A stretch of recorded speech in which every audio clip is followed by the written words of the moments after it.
Correct TV. Isabel, you're nervous. Is it because of the car race? Of course. I'm a bit worried because Martin's running too much. That's why you need stability. You can't imagine the power you're gonna get. Hey Julian, stop talking to Tiger, because if they see you, we won't find a sponsor for this, you know? Where's the baby? I want to accompany my dad to the racetracks today. What for if nothing happens there? Now I understand why Dad says men are the only ones that understand him. And tell me, darling, what surprises are waiting in your speech? Exactly the surprise. I didn't prepare anything. If only everything would be that easy.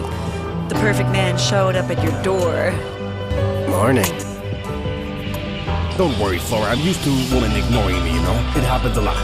But tell me, what do you want, huh? To help me find a job Another one? Brother, concentrate. Why did you rather tell me what happened with that guy? Tell me his timing for the inside turn, Julian.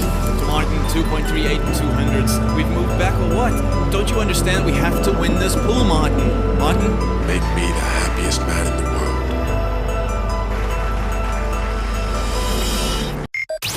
Correct TV. Now we own.